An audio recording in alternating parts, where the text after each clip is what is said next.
Welcome back to Get It Done Home Repairs. Let me give you an update on what's going on with our project.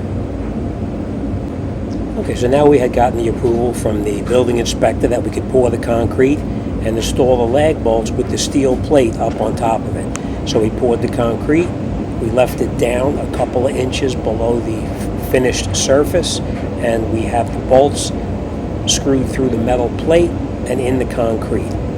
And now it's a matter of bringing in the post, standing the post up in there, and then we have to tack weld it in place.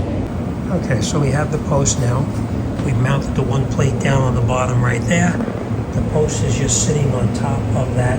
We have to come in here with a welder and weld that post to that plate that's bolted down to the concrete itself. And then once we have that welded along there, we can then have the building inspector come in, look at it, make sure it's okay, and then we'll pour the rest of the concrete so that we can make the floor even with the rest of the floor here in the basement. Now, as far as up here, I don't know how much you're going to be able to see, but that's what it looks like up here. It's held up there temporarily right now. We're going to weld that as well. And then once we weld it, we're going to come in here and drill small holes through here and bolt that plate up to those joists. And again, the building inspector will have to see that just to make sure that it's done to their specifications, and then we can backfill it.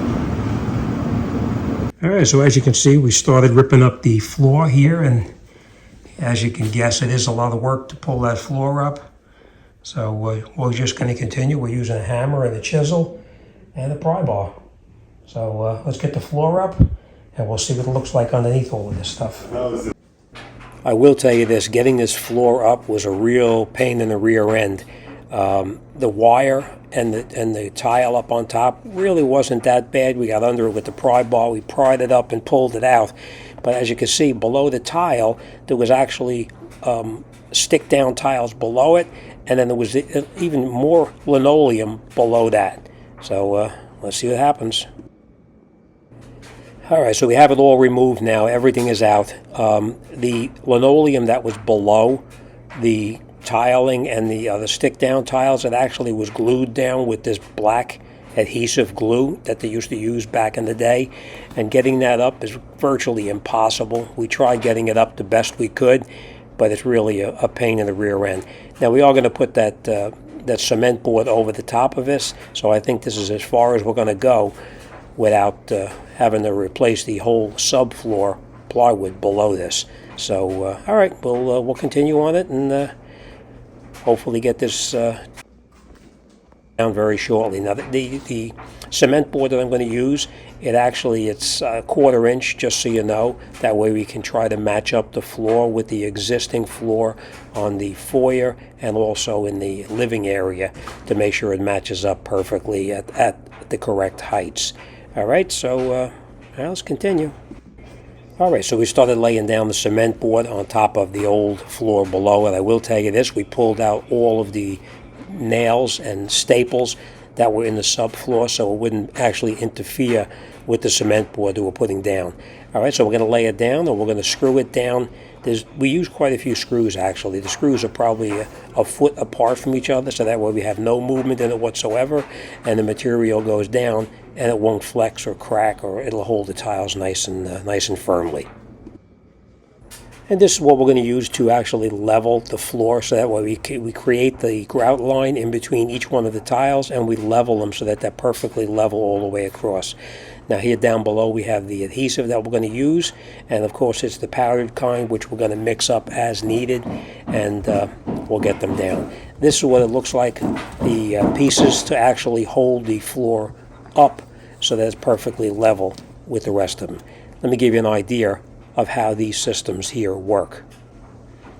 You put this below the tile and you slide the shim in there, and the shim will actually pull the tile up from the bottom up so that it actually is level all the way across. This creates the space in between the tiles, this distance right here.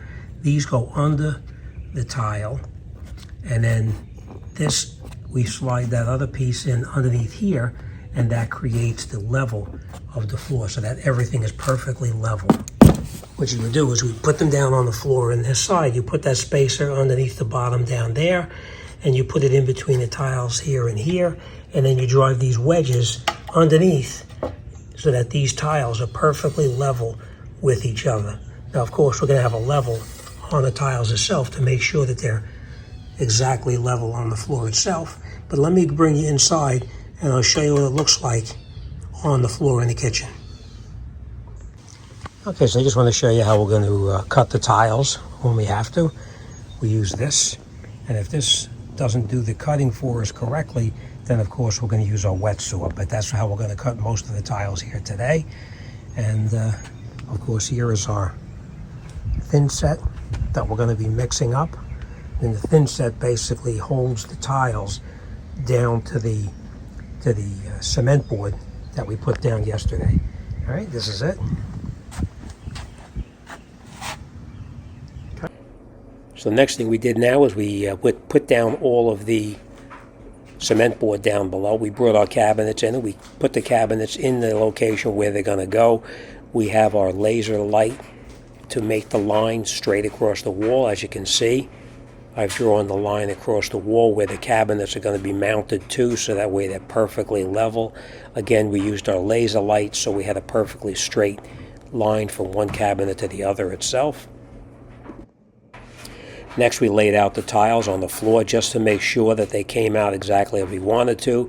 Now's the time when you want to just lay it out, and you can move it left or right or whichever direction you have to make it fit for your particular opening. Now, this is the way that we happen to lay it out, because in front of the sink area there and the dishwasher, we didn't want to have a small little section of tile there, so we elected to have the full tile up against the sink and up against the dishwasher area itself. All right, so this is the thin set that we're going to use, and this thin set is going to be actually spread over the top of the cement board floor that we put down inside and screwed down to the existing floor there. We are going to mix it up, of course, with water. It comes as a powder. All right, but that's the thin set that we're going to be using, and this is how we mix it up with a drill. And of course, we have the end of it there. It'll mix it up really well. This is how we're going to cut the tiles. We're going to use this right here to cut the tiles. As you can see, I cut a piece out already in preparation of putting it in our first tile inside. Now, if this doesn't work, we do have a wet saw. This will work to cut the intricate cuts. The wet saw we'll use to make any of the bigger cuts that we need to do. All right, next we took our 1/4-inch notched trowel. It's a 1/4-inch square notch. We put down the adhesive on the floor itself. As you can see, it's a fairly thick consistency, sort of like peanut butter, and we spread that out on the floor. We put our first tiles down, and we use that leveling system that I showed you previously, and that pulls the tiles up even all the way around, and of course it creates the grout line in between the tiles, so it's perfectly straight. And when we need to make the perfectly straight cuts, we have our tile cutter right here. We strike it one or two times, and then it pops it and it breaks it nice and evenly. Now we're making some progress. We got a couple of rows of tiles in, as you can see. It is a slow, tedious task because you want to make sure everything is perfectly lined up, the lines themselves, as well as level all the way across. But as you can see, it's looking pretty good. Everything looks nice. Our tile cutter comes in very handy for cutting the tiles to our proper length. And a very important tool here we use all the time is a laser level. This just happens to be one of the many that I have. This way we can make sure that our grout lines are perfectly lined up from the front of the room all the way over to the other side of the room itself. And as you can see, everything is perfectly lined up.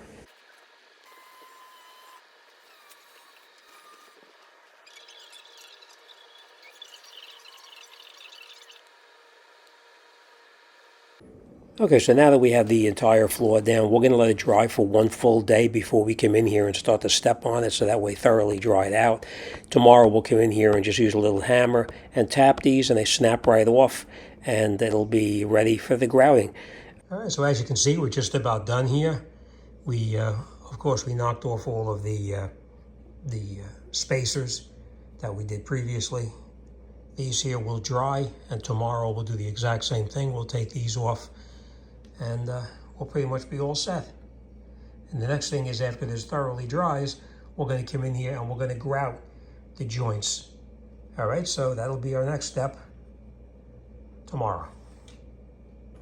In the meantime, here's an update on what's going on with the drywall that we had to put in. As you can see, we're waiting for the electrician to come back and finish that electrical outlet, and that's it. We're pretty much caught up here too. As always, thanks for watching, and I'll see you on the next one. Watch for the next video in this series.